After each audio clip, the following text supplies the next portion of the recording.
Good evening to all readers of ubitennis.net. I hope you appreciate this website.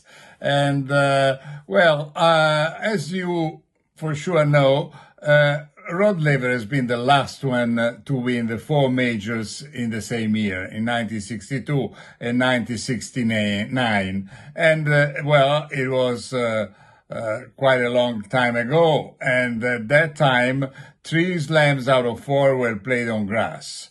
And I think it's about the time that in the third millennium, somebody else would be able to imitate Rod Laver and reach the same feat.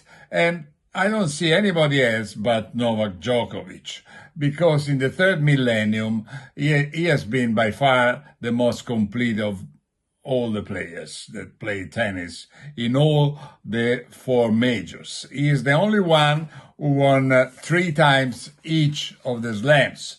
Not only is the one who won more than anybody else, 23 slams versus the 22 won by Rafa Nadal and the 20 won by Roger Federer. But it's not that the point. The point is that he won 3 slams at least in each side. In Australia, where he won 10.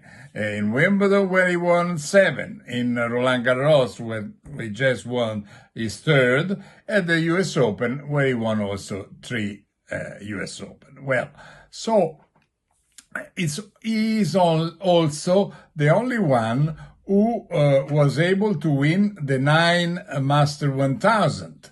And multiple times. I mean, he won 38 times, more than anybody else. He has won 6 ATP finals, equaling Roger Federer.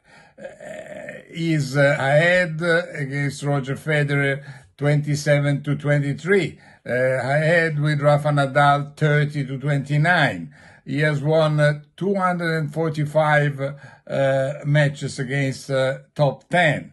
So I would say that really nobody deserves more than him. And this year, 2023, again, he has won the first 2 majors.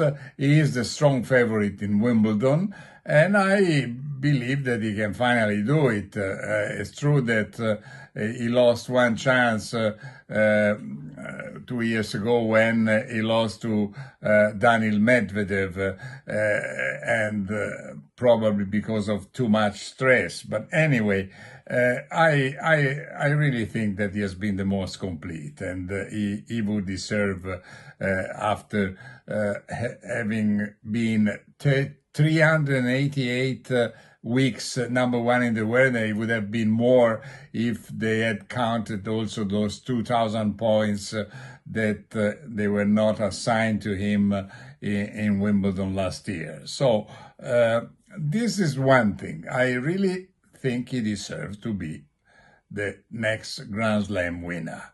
And I hope he will do it, because it's a pity that in a sport like tennis, you have to go back more than 50 years to find someone capable to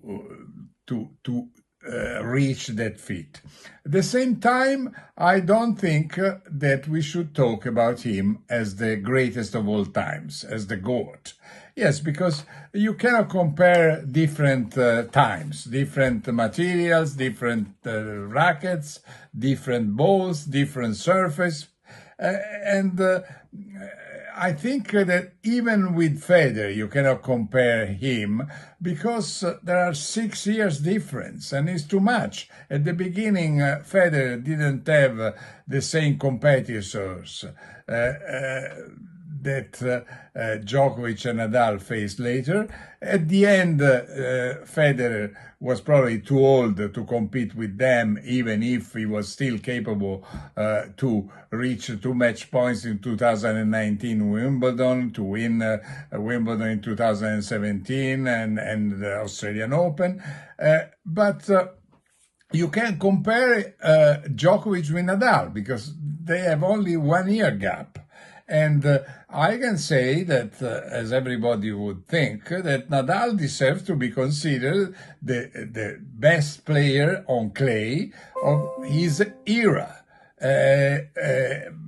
But Djokovic has been more complete. But at the same time, I don't say that Nadal has been better than Borg, because Borg was playing in another time. He won 6 times Roland Garros out of 8 participation, plus he was able to win 5 times Wimbledon when there was only 1 week between the French Open and Wimbledon. So in a way, it was even more difficult than to win 7 Wimbledon like Sampras, or 7 like Djokovic, or 8 like Federer. So anyway, I think we should keep certain balance. Djokovic is the best of this third millennium.